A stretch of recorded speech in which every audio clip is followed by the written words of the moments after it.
The average life expectancy in Edo, Japan was around 40 years old.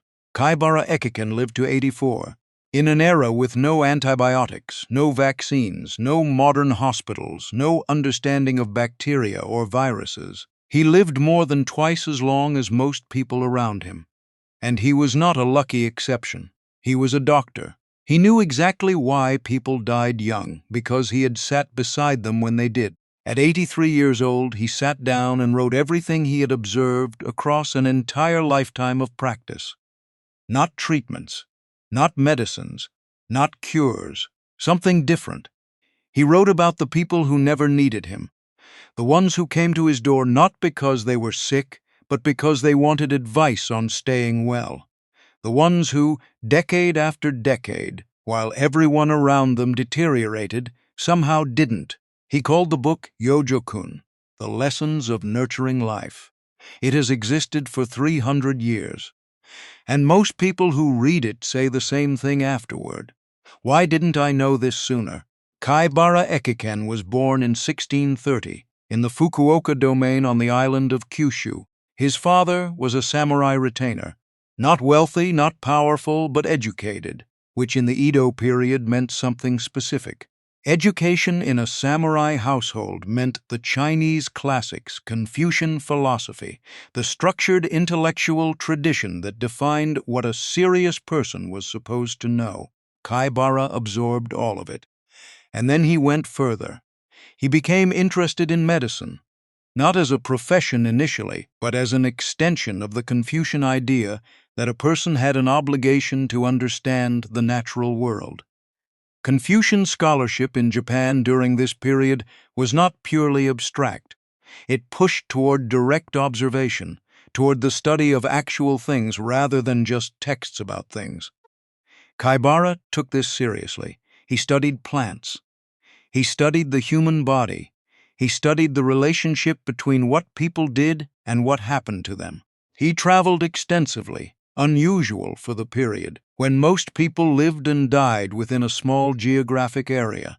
He went to Kyoto, the cultural center of Japan, and studied there for years.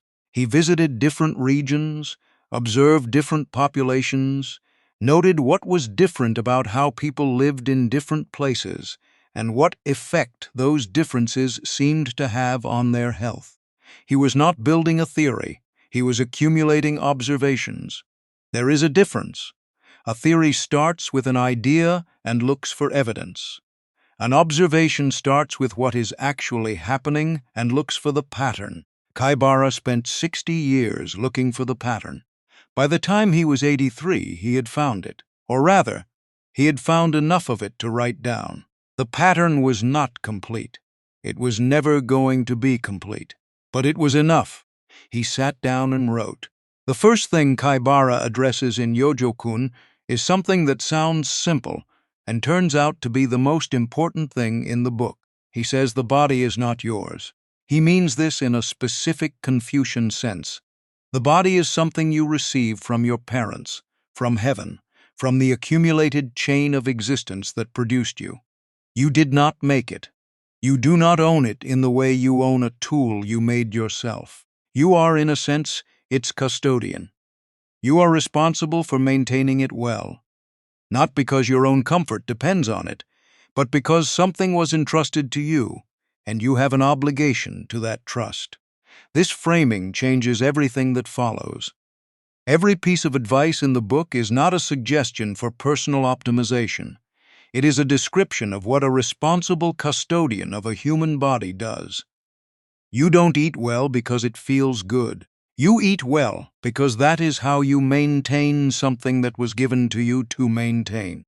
This sounds like a small distinction. It is not. People who think of their body as their own property tend to treat it the way people treat things they own. They use it hard. They spend it down. They prioritize immediate satisfaction over long-term maintenance. The man who eats until he can barely move because the food is there and it tastes good is spending down something that took decades to build. The woman who pushes through exhaustion every day because there is always more to be done is drawing down an account that does not replenish as fast as it empties. Kaibara had watched this happen, in body after body, across 6 decades of practice. He had watched people treat their health like an inexhaustible resource. He had watched the resource run out. He starts the book with the framing, because everything else depends on it. If you accept that the body is something you are responsible for, rather than something you own outright, then the rest of what he says follows naturally. If you don't accept it, the rest of the book is just advice, and advice is easy to ignore. Let's talk about food. Because Kaibara spends a significant portion of the book on food, and what he says is not what most people expect.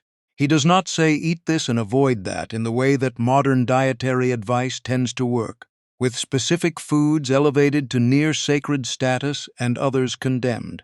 He says something more fundamental. He says, the problem is not what you eat. The problem is how much. He observed, across decades of patience, that the people who ate moderately, who stopped before they were full, who left something in the bowl, who treated hunger as a normal state rather than an emergency to be immediately resolved, those people were consistently healthier than people who ate freely. He put a number on it, 7 or 8 parts out of 10.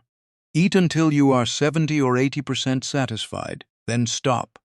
Not because the food is bad, not because eating more would taste bad, simply because the body functions better when it is not perpetually processing a surplus. He noticed something else.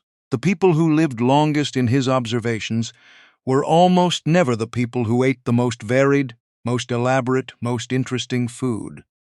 They tended to eat simply, not because they lacked the means to eat well. Some of them were wealthy, but because they had learned, through attention to their own bodies, that simplicity served them better than variety. That the stomach that was never overloaded was the stomach that gave them the least trouble over the longest time. He was particularly emphatic about one thing: eating late. The body, in Kaibara's observation, behaves differently depending on when you eat.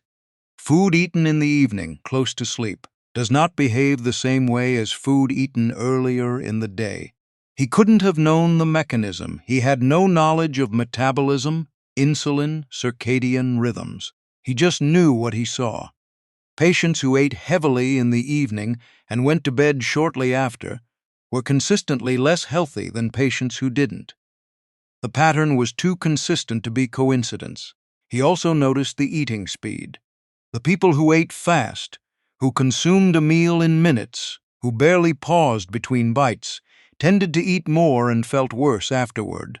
The people who ate slowly, who paid attention to what they were eating, who took time between bites, tended to eat less and feel better. Again, no mechanism, just the pattern, observed in body after body, year after year. The advice that comes from these observations is disarmingly simple. Eat less than you want to. Eat earlier rather than later. Eat slowly. Stop before you are full. 300 years later, these same observations appear in the research literature on longevity. The longest-lived populations on Earth tend to eat this way. Researchers have given the concepts names: caloric restriction, early time-restricted eating, mindful eating. Kaibara didn't have the names. He had 60 years of watching people. There is a story that Kaibara tells in Yōjōkun, not about himself, but about a type of patient he encountered repeatedly throughout his career. The type was the man who worked too hard, not the man who was lazy.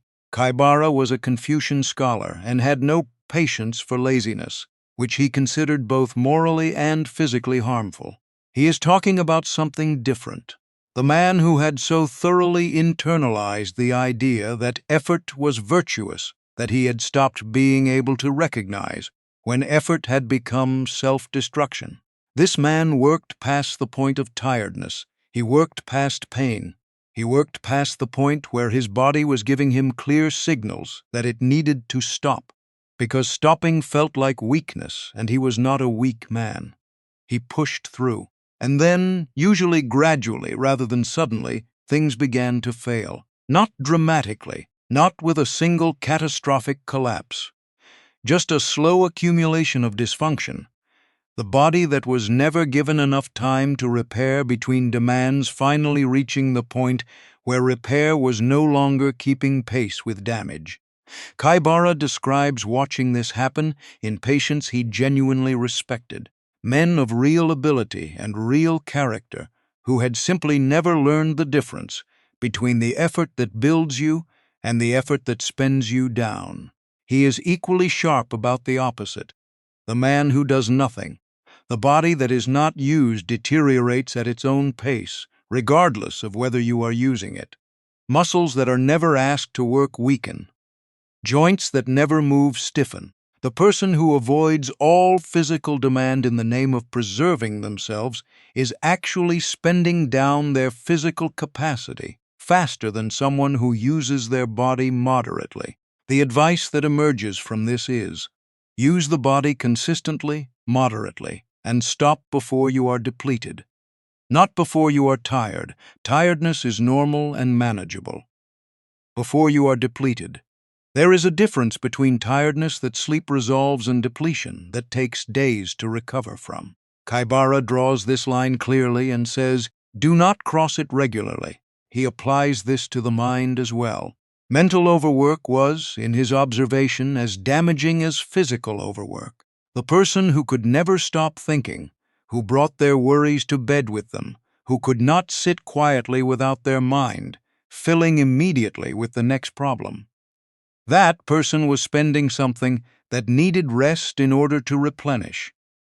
The mind is part of the body. It has the same relationship to rest and recovery that the muscles do. He noticed that the people who lived longest were, almost without exception, people who could be still. Not passive, many of them were highly active. But they could stop. They could sit in a garden and simply be in the garden without immediately converting the experience into something productive. This capacity for genuine rest was, in his observation, not a luxury or a personality trait. It was a skill, one that could be cultivated, one that most people he knew had never bothered to cultivate because the culture they lived in told them it was wasteful. The section of Yōjōkun that surprised contemporaries most, and that still surprises people who read it today, is the section on emotions. This is not where you expect a medical text to go. In most of the world's medical traditions of this period, the causes of disease were physical: bad air, imbalanced humors, contaminated water, evil spirits. The idea that a person's emotional life could have a direct and measurable effect on their physical health was not mainstream medicine in any culture Kaibara was writing within, but he had seen it over and over.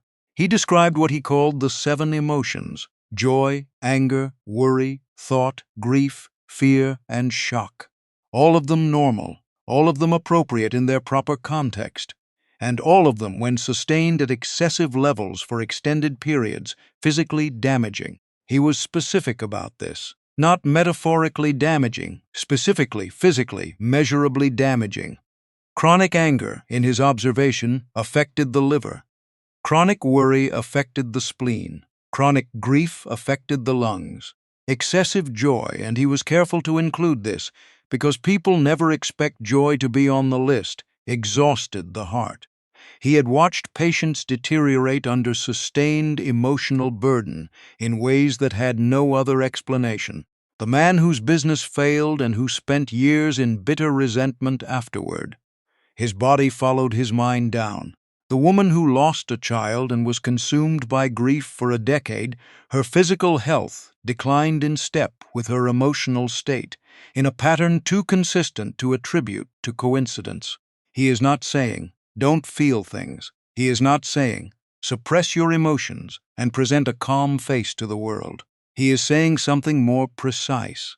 He is saying that emotions are physical events, not just mental ones. That when you are angry, something is happening in your body, not just in your mind. And that when those physical events are sustained at high intensity for long periods, the body pays a price. The implication of this, which Kaibara states directly, is that managing your emotional life is not self-indulgence or weakness. It is maintenance, the same way that eating moderately and resting adequately are maintenance. You are responsible for the body you were given. The body includes everything that happens inside it, including what happens when you stay angry for years about something you cannot change. He writes about the practice of what we might now call emotional regulation, not suppression, but the deliberate choice not to stay in a high-intensity emotional state longer than the situation requires. He describes this as something that takes practice, that most people are not naturally good at it, any more than they are naturally good at stopping eating before they are full. It requires noticing. It requires decision. It requires, over time, a kind of discipline that is invisible from the outside, but that shapes the body's experience of life in ways that accumulate over decades. He had patients in their 70s and 80s who had this quality. He had patients in their 40s who had clearly never developed it. The contrast was, in his observation, consistent enough to be instructive. Sleep is where Yōjōkun becomes almost uncomfortably contemporary. Kaibara believed that sleep was not a passive state, not simply the absence of wakefulness, not merely the time when nothing was happening. It was, in his framework, the time when the body did its most important work, the work that could not be done while the person was awake and active and demanding things of their body. The repair, the consolidation, the recovery from everything the day had asked. He observed that the people who treated sleep as expendable, who stayed up late regularly, who cut their sleep short when there was more to be done, who treated the need for sleep as a weakness to be overcome, those people aged faster. Their bodies broke down earlier. They got sick more often. They recovered more slowly. He observed the opposite. The people who protected their sleep, who kept consistent hours, who did not allow the pressures of the day to routinely cut into their night, those people maintained their physical capacity longer. Their minds stayed sharper. Their bodies stayed more resilient. He was specific about the timing. He believed, based on observation, that the hours before midnight were more restorative than the hours after. That sleeping from the 9th hour of the night was not equivalent to sleeping from the 11th hour, even if the total duration was the same. He couldn't have known about circadian rhythms or sleep architecture. He just knew what he saw. He also wrote about the transition into sleep, the period between the end of the day's activities and the moment of sleep itself. He observed that people who went directly from intense activity to bed slept poorly and woke unrestored. People who had a period of quiet, a walk, stillness, the gradual winding down of the day's demands, slept differently, more deeply, more restoratively. He recommended not eating in the last hours before sleep, not because of any theory about digestion, because he had noticed that people who did this slept worse and woke feeling worse than people who had stopped eating earlier in the evening. He recommended not bringing the day's worries to bed, not as a spiritual practice or a moral instruction, but as a practical observation about sleep quality. The mind that was still actively engaged with problems when it lay down was a mind that did not rest fully. The body that was lying still while the mind was running was not receiving the full benefit of sleep. He had seen this pattern enough times to be certain of it. The way he describes the ideal approach to sleep is almost exactly what sleep researchers today call sleep hygiene, a term Kaibara would have found unnecessarily clinical for something that he considered common sense, observable in the people around him, requiring only sufficient attention to notice. By the time Kaibara finished writing Yōjōkun, he had been practicing medicine for 6 decades. He had treated thousands of patients. He had watched most of them die, not because he failed, but because that is what patients eventually do, and because in 1713 the tools available to help them were limited in ways that would be unrecognizable to a modern physician. He had done what he could with what he had. But the patients he thought about most, as he wrote the book, were not the ones he had treated. They were the ones who had never needed treatment, the ones who came to him not sick but curious, wanting to understand how to maintain what they had. The ones who, in their 70s and 80s, were still sharp, still active, still present in their own lives in a way that most people that age were not. He had watched those people carefully. He had asked them questions. He had compared them to each other and to his sicker patients, and looked for what was consistent. What was consistent was not dramatic. It was not a secret herb, or a special practice known only to the mountain hermits. It was, in almost every case, the same set of habits applied consistently over decades. Moderation in eating, adequate rest, movement without excess, emotional steadiness, not the absence of feeling, but the refusal to be permanently consumed by it, sleep protected and consistent, the slow accumulation of small choices made correctly over a very long time.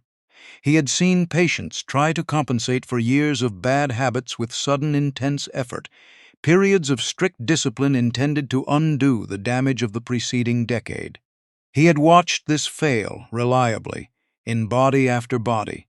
The body keeps score in a way that cannot be reset by short-term intensity. The choices made at 40 are present in the body at 60. The choices made at 60 are present in the body at 80. This is, perhaps, the most uncomfortable thing in Yōjōkun. Not because it is complicated. It is not complicated, but because it removes the possibility of rescue. There is no dramatic intervention that undoes a lifetime of expenditure. There is only the long, quiet, unspectacular practice of maintaining what you were given. Kaibara had maintained what he was given. Not perfectly. He was a human being, not a monk, but consistently, over 83 years. With the particular attention that comes from having spent a lifetime watching what happens when people don't. There is something worth noting about when Kaibara chose to write this book. He was 83. He had been practicing medicine for 60 years. He had the knowledge that the book contains long before he wrote it. He had been living by its principles for decades, had been observing its evidence in patients for decades. Why wait until 83? The question doesn't have a definitive answer. But there is something in the timing that feels significant. He wrote it when he was close to the end. Not because he knew he was close to the end, but in the way that people in their 80s are always, to some degree, writing with that awareness. He wrote it as a summation, as the distillation of everything he had learned that he most wanted to pass forward. He was not a famous man in the way that generals or politicians are famous. He was a scholar and a physician, respected, known in his domain, but not the kind of figure whose name would have been on everyone's lips. He wrote the book knowing that it might reach a small audience. He wrote it anyway. The book did reach a wider audience than he might have expected. It was reprinted many times during the Edo period. It influenced how educated Japanese people thought about health and longevity. It is still in print today, 300 years after he set down his brush. Kaibara Ekiken died in 1714. He was 84 years old, 1 year after completing Yōjōkun. He died in a period when reaching 50 was considered old, when a man who had seen 60 winters had outlived most of his generation, when 84 was so far beyond the expected span of a human life that it required explanation. The explanation, in his case, was the book he had just finished writing. Not the writing of it, the living of it. The 60-plus years of consistent, moderate, attentive practice that had produced the body still capable of sitting down at 83 and completing a manuscript. The book was the record of how he had lived. The life was the evidence that the book was right. He did not die of the diseases that took most of his patients. He did not die of the consequences of overwork or poor eating or the accumulated damage of sustained emotional turmoil or the slow deterioration that came from treating sleep as expendable. He died at 84 of what might simply be called completion, the body that had been maintained carefully for a long time finally reaching its limit. His last entry in his personal records, written shortly before his death, is characteristically unadorned. He notes the season. He notes that he has finished the book he was working on. He notes that he feels well. He was 84 years old in 1714, in a country where the average life expectancy was 40, and he felt well. The lessons he spent his life learning, and his final year writing down, are in the book that still carries his name. They are not complicated. They do not require special equipment or unusual knowledge, or the kind of dramatic commitment that most health advice seems to demand. They require only what he asked of himself every day for 84 years: attention, moderation, rest, the willingness to stop before you are empty, the understanding that the body you were given is not an inexhaustible resource, and that the people who lived longest were almost always the people who had figured that out early enough to act on it. Kaibara figured it out. He watched other people figure it out, and he watched what happened to the people who didn't. He wrote it down so that you could have the benefit of 60 years of observations without needing 60 years to accumulate it yourself. The book is 300 years old. The body it describes is the same body you are living in right now. That's the thing about good observation. It doesn't expire. Let's go deeper into what Kaibara actually saw in his patients, because the book is not just advice. It is a record of patterns observed across thousands of interactions, and some of those patterns are specific enough to be worth examining in detail. One of the most striking is what he observed about alcohol. Kaibara was not a prohibitionist. He lived in a culture where sake was a normal part of social life, and he had no interest in telling people that something they enjoyed and found meaningful was simply forbidden. His observations were more nuanced than that, and more interesting. He noted that the patients who drank moderately, a small amount, with meals, not to the point of intoxication, showed no particular disadvantage compared to those who didn't drink at all. Some of them seemed to benefit from it in ways he attributed to the social warmth that drinking together created, the relaxation of tension, the particular pleasure of a small cup at the end of a day's work. But he was precise about what moderate meant, and moderate, in his observation, was significantly less than what most people considered moderate. He watched patients who believed they were moderate drinkers, who would have described themselves as someone who had a few cups in the evening and never caused trouble, and he saw what that actually looked like in their bodies over time. He adjusted his definition accordingly. The pattern that emerged was not about whether to drink. It was about the difference between using something as a pleasure and using it as a solution. The person who drank because they enjoyed it and stopped when the enjoyment was satisfied was different, in Kaibara's observation, from the person who drank because they needed to sleep, to relax, to stop feeling the day. The second pattern, sustained over years, extracted a cost that the first pattern did not. He applied the same framework to everything people consumed: tea, food, medicine. All of them could be used well or used excessively, and the difference between use and excess was something the body communicated clearly if you paid attention. Most people, he observed, had stopped paying attention. They had developed habits, and the habits ran on autopilot, regardless of what the body was actually asking for. The instruction to pay attention sounds simple. It is, in practice, one of the more demanding things in the book, because paying attention to your body requires slowing down enough to notice what it is telling you, and slowing down is precisely what the culture of effort and productivity that Kaibara observed all around him was designed to prevent. There is a passage in Yōjōkun where Kaibara describes what he calls the mistake of youth. He is not talking about recklessness or pleasure-seeking or the ordinary excesses of people who have not yet learned what they are spending. He is talking about something more subtle.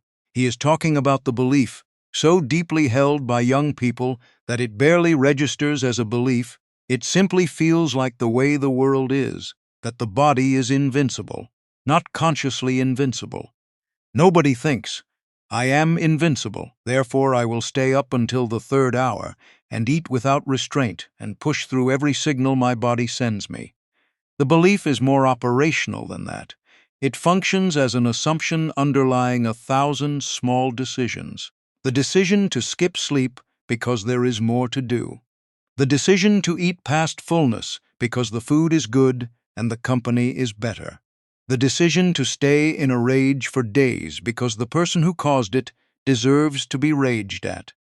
None of these decisions feel like decisions about the body. They feel like decisions about work, or pleasure, or justice.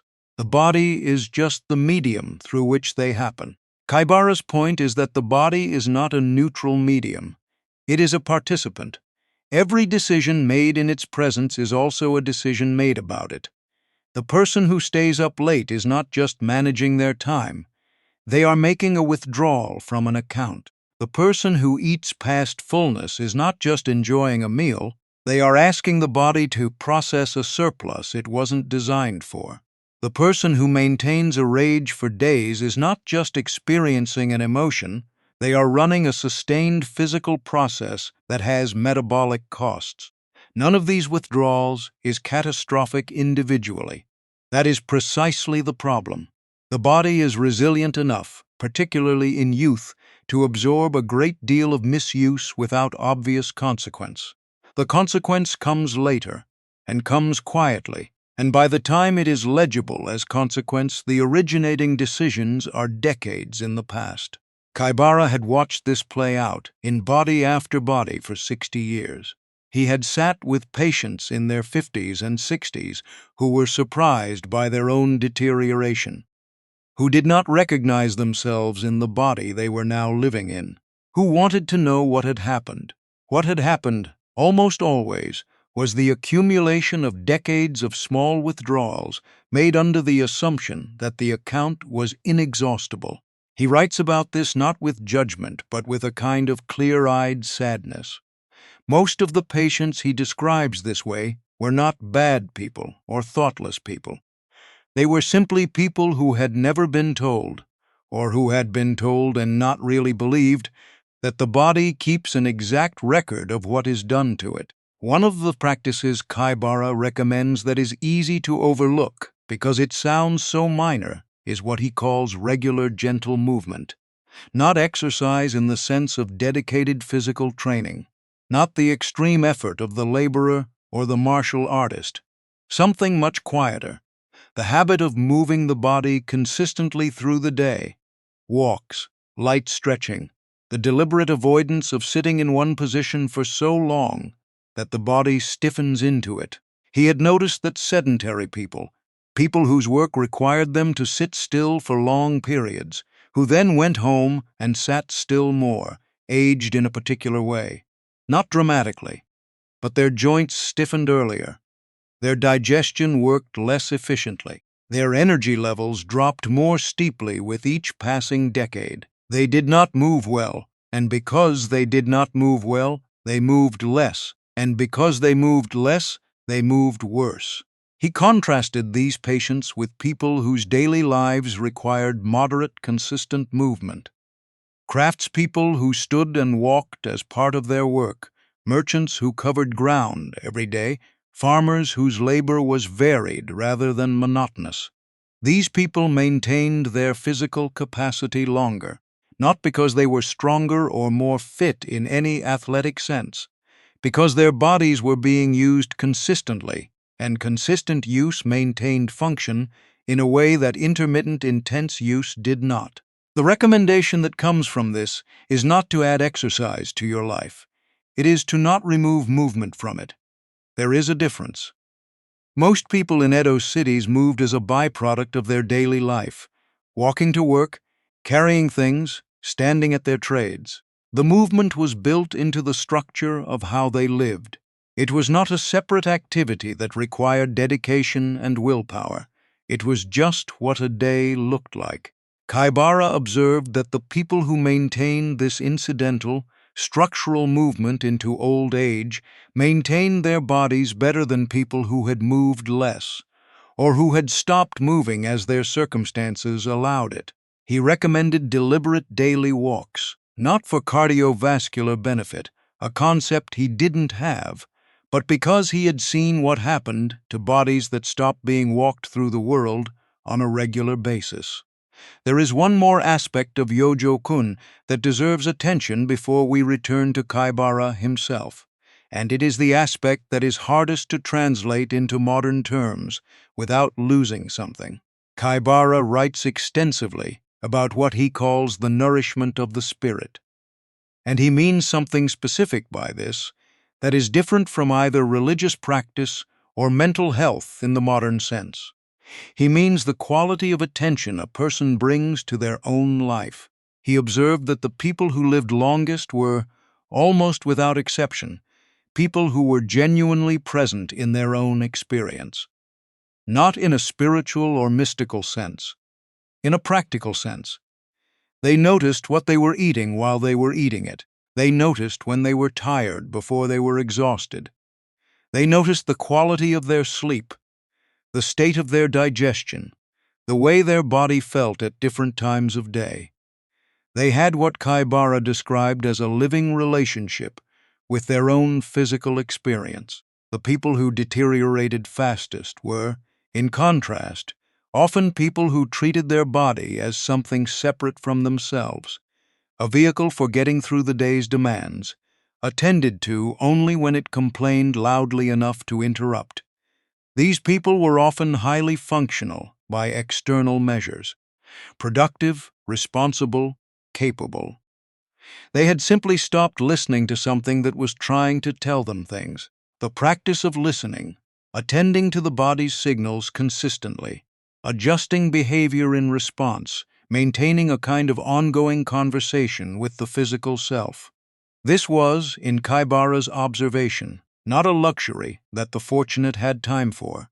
It was a discipline that anyone could develop, that required no special circumstances, and that paid returns over time that were disproportionate to the effort involved. He returned to this theme throughout the book, not because he thought people were stupid and needed to be told the same thing repeatedly, because he knew, from 60 years of watching people fail to do this, how easy it was to know something and not actually practice it, how the gap between understanding and behavior was often where health was lost. He wrote the book to close that gap, to give people not just the information, but the framing that made the information actionable. The body is something you were given to maintain. Maintaining it is an obligation, not a choice. The practices required to maintain it are not complicated. They require only attention, consistency, and the willingness to stop before you are empty. He had been doing this for 83 years. He was still here to write it down. Kaibara Ekiken died in 1714. He was 84 years old. The world he left behind was one where most people died before 50, where chronic disease was considered an inevitable feature of aging rather than a consequence of accumulated choices, where the connection between how you lived and how long you lived was understood in a general way. Everyone knew that excess was bad, but not with the precision and specificity that came from 60 years of careful observation. He left behind a book. The book says, "The body is not yours. It was given to you. You are responsible for it. The responsibility is not complicated. Eat a little less than you want. Rest when you are tired, before you are depleted. Move through the world consistently. Do not let your emotions run at full intensity for longer than the situation requires. Protect your sleep. Pay attention to what your body is telling you. Do these things consistently, over a long time." He had done them. He had watched what happened to the people who didn't. He had written down the difference. The book is 300 years old. The body it describes is the same body you are living in right now. There is a chapter in Yōjōkun that most readers skip over quickly because it sounds like the least interesting part of a health book. It is about the seasons.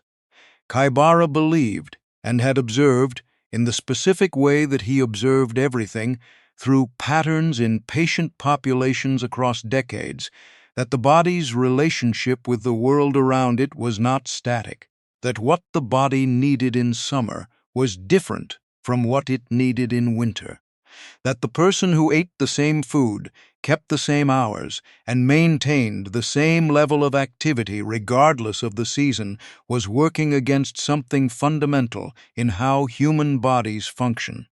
This was not mysticism. He was not talking about cosmic forces or astrological influences. He was talking about something more basic. The body is part of the natural world, and the natural world changes, and the body is designed to change with it.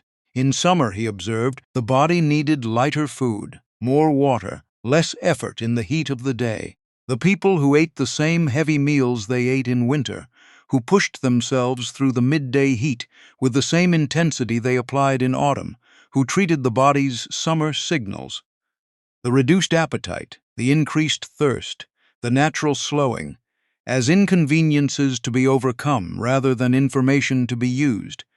Those people fell sick more often in summer and recovered more slowly. In winter, the opposite. The body needed more fuel, more warmth, more sleep. The people who maintained summer habits through winter, who ate lightly because they thought lightness was virtue, who got up at the same early hour regardless of how dark it was, who refused to add clothing layers because they had decided they were not cold people. Those people paid for it in the long gray months of the year. The recommendation is to pay attention to what the season is asking of the body and respond accordingly. Not to follow a fixed program regardless of context. The body is in conversation with the world around it. The conversation is continuous. Most people have stopped listening to their side of it. He was particularly emphatic about the transitions, the weeks when one season was ending and another beginning. These periods of change were, in his observation, when the body was most vulnerable. Not because the transition itself was dangerous, but because people tended to switch their habits abruptly rather than gradually, or to not switch them at all. The person who was still eating summer food deep into autumn, or who threw off their winter layers on the first warm day of spring, was asking the body to manage a mismatch between its external environment and its internal preparation. He recommended gradual transitions, a few weeks of adjustment rather than a sudden change, the patient accumulation of small seasonal shifts rather than the dramatic overnight adoption of a new season's habits. This sounds minor, and it is minor in the sense that no single seasonal transition will make or break a body. But Kaibara's whole argument is about accumulation. The body that consistently moves with its environment, rather than against it, builds a kind of resilience that compounds over time. In the same way that the body that is consistently overfed builds a kind of deterioration that compounds over time. The season is information. Most people treat it as background. Another chapter that receives less attention than it deserves is Kaibara's writing on what he calls the nourishment of pleasure. This surprised his contemporaries. A Confucian scholar writing about the importance of pleasure was not exactly expected. The Confucian tradition was not hostile to pleasure, exactly, but it had a complicated relationship with it. Pleasure was acceptable when it was the natural byproduct of virtue and proper action, but the deliberate pursuit of pleasure for its own sake was associated with the kind of self-indulgence that led to excess. Kaibara's position is more nuanced and ultimately more interesting. He had observed, across decades of patients, that people who had no pleasure in their lives deteriorated differently than people who overindulged.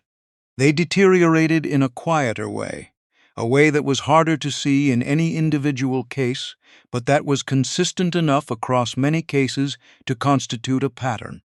They became dull. Their interest in the world around them faded. Their appetite for food, for company, for the small experiences that make a day worth having declined before their bodies declined. And when the body declined, they lacked the will to maintain it, that people who still found things worth enjoying tended to retain. He concluded that pleasure, not excess, but genuine, moderate, regular pleasure, was not a luxury. It was maintenance.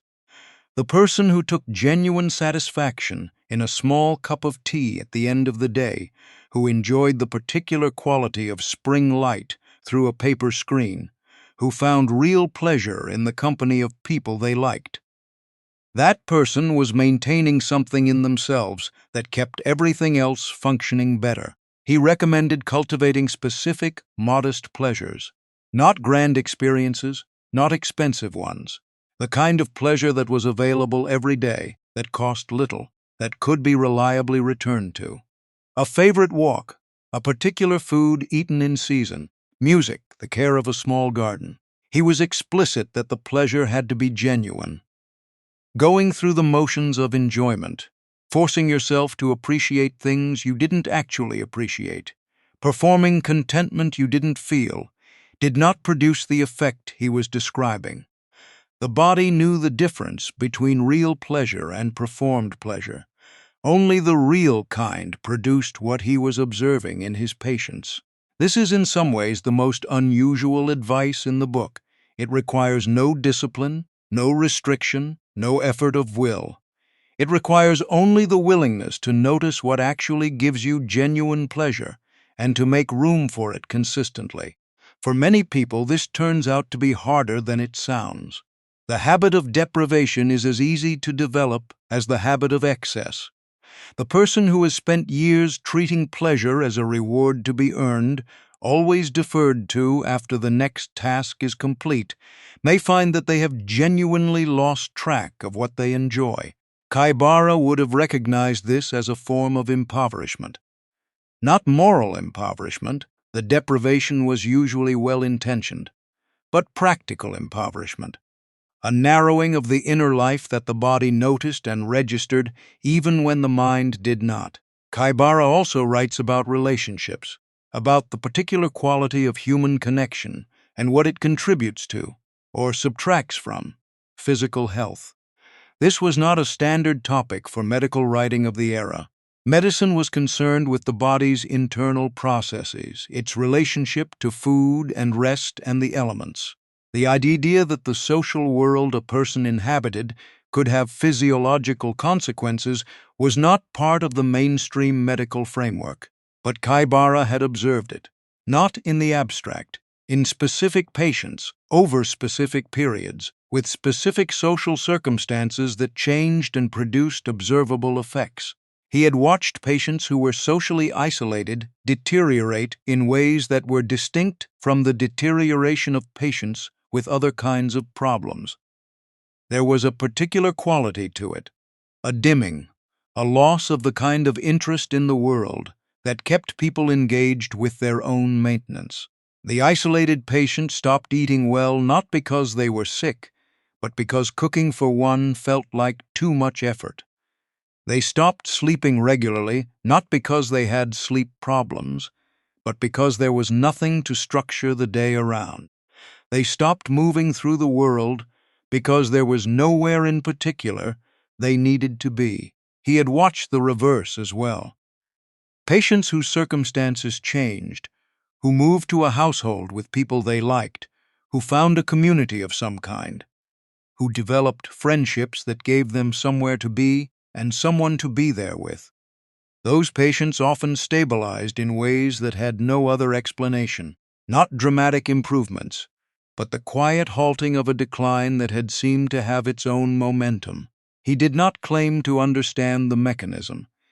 He simply noted the pattern and drew the conclusion that a person's relationships were not separate from their health but part of it, that the body which was embedded in a web of genuine connection was a body with more reasons to maintain itself, and that the body without those reasons often didn't. His advice on this is characteristically practical. He does not say, Be surrounded by people who love you, as if this were simply a matter of decision. He says, cultivate the relationships you have. Be the kind of person others want to spend time with. Make the effort that maintaining connection requires. Treat relationships as something that needs tending, the same way the garden needs tending. This is not romantic advice. It is maintenance advice. The difference matters. There is a late chapter in Yōjōkun where Kaibara addresses something that he clearly felt needed to be said directly, even though saying it directly was unusual for the genre he was writing in. He addresses the tendency of people to know what they should do and not do it. He is not harsh about this. He is not contemptuous of the gap between knowledge and behavior. He had spent 60 years watching people fail to close that gap and had long since moved past judgment into something closer to resigned clarity. People knew they ate too much. They knew they slept too little. They knew that the rage they had been carrying for years was costing them something they couldn't afford. They knew these things, and they continued. He asks, why? His answer is not laziness. He did not think his patients were lazy. His answer is habituation. The body adapts to whatever it is given.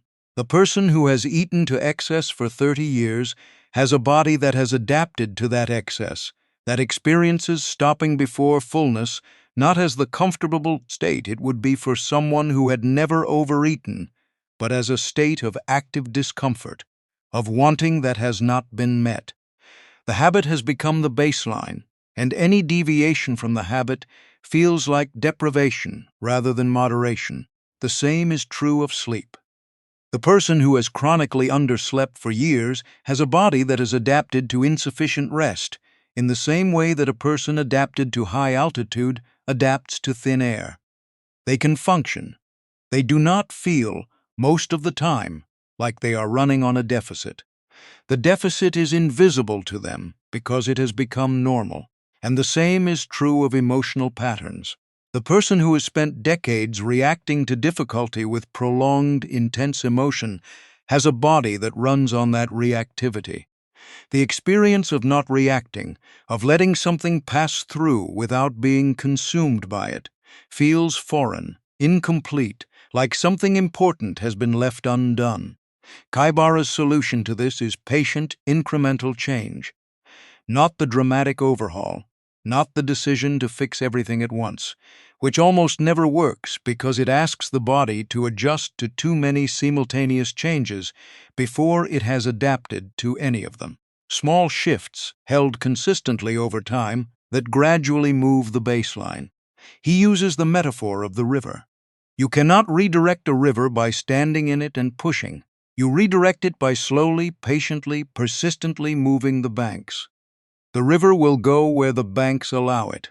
Over time, the banks can be moved a great deal, but not all at once, not through force. This is perhaps the most useful thing in the book for a modern reader, not because the advice itself is unusual, but because of who is giving it. A man who spent 60 years watching people fail to change, and who still believed, in his 80s, that change was possible. Who continued to tell patients how to do it, even knowing how hard it was. Who wrote a book about it the year before he died, not because he thought it would be easy, but because he thought it was worth knowing. Let us spend a moment with the world Kaibara was observing, because context matters. Edo Japan in the late 17th and early 18th century was, by the standards of its era, a remarkably stable and relatively prosperous society. The Pax Tokugawa, the long peace enforced by the shogunate, had been running for nearly a century by the time Kaibara was in his prime. There was no large-scale war. There was no ongoing epidemic of the kind that periodically devastated European populations. The infrastructure of the city was functional. Food was in most years available. This meant that the diseases Kaibara saw most often were not the dramatic infectious diseases that shaped medical thinking in Europe: plague, smallpox, cholera. Those existed in Japan too, but Kaibara's practice was not primarily organized around crisis medicine. He saw the slow diseases, the diseases of accumulation, the conditions that developed over years and decades of living in particular ways. He was, in a sense, fortunate in his practice. He had the leisure to observe patterns that only become visible over long time periods, in populations that are not being constantly disrupted by catastrophic illness. He could watch what happened to people who ate consistently well versus consistently poorly, not for 6 months but for 30 years. He could track patients from middle age into old age and see what the differences were. This long view is what makes Yōjōkun different from most medical writing of its era. It is not about acute illness and how to treat it. It is about the long arc of a life and how to shape it. It is the product of someone who had the unusual opportunity to watch that arc play out in many lives simultaneously, with the attention of a trained observer. He was also writing in a culture that had a particular relationship with longevity, one that treated long life not as a random gift, but as something that was, to a degree, cultivable. The Confucian framework he worked within was not fatalistic about health. It placed responsibility on the individual, not blame, responsibility. The idea that how you lived mattered to how long you lived was not shocking in this context. What Kaibara contributed was the specificity, the detail, the 60 years of patient observation that told you not just that how you lived mattered, but exactly how it mattered, and in what ways, and with what consequences. The last thing worth saying about Yōjōkun is about its tone. It is not a severe book. Given its subject, responsibility, discipline, the long-term consequences of daily choices, it could easily have been. Kaibara could have written a book of warnings, of dire consequences, of the catalogue of ways in which people destroy themselves through inattention. The material was certainly there. He didn't. The book is, above all, kind. It assumes that the reader is not stupid, not malicious, not beyond help. It assumes that they have developed their habits for reasons that made sense at the time, and that they are capable of changing them if given a clear enough picture of why change matters and how to approach it. It treats the reader as someone who wants to live well and needs only the framework and the encouragement to do so. This is not a small thing. A lot of advice, including a lot of health advice, contains within it an implicit judgment of the person receiving it. The judgment says, "You have been doing this wrong, and here is how wrong you have been doing it." This judgment may be accurate. It is rarely useful. People do not change because they have been made to feel bad about how they have been living. They change because they have been given a compelling picture of how they could be living instead. Kaibara gives the picture, clearly, specifically, without drama. He had watched enough people try and fail, and try again to know that the path to change was not through shame, but through steady, patient, compassionate instruction. He gives that instruction with the authority of someone who had been watching human bodies for 60 years and had genuinely figured out something worth knowing. He had also, not incidentally, figured it out himself. He was 83 when he wrote the book. He had been applying its principles in his own life for decades. He was not telling you to do something he had not done. That matters. Not because it makes the advice more correct. The advice is either correct or it isn't, regardless of who is giving it. But because there is something different about receiving instruction from someone who has been there, who has lived the long decades of consistent small choices, who can tell you from their own experience, not just from their patients, that it is possible to arrive at 83 still working, still thinking, still finding things interesting and worth doing. Kaibara arrived there. He wrote it down. He died the following year, at 84, having said what he had to say. The book remains. The observations remain. The pattern he spent 60 years finding is still visible, in body after body, across the centuries that have passed since he identified it. The body you are living in right now is the same body he was observing. The things that maintain it are the same things he wrote down. None of them are complicated. All of them require the one thing that is hardest to sustain: attention. Consistent, daily, undramatic attention to the thing you were given to maintain. Kaibara maintained his for 84 years. The book is his record of how.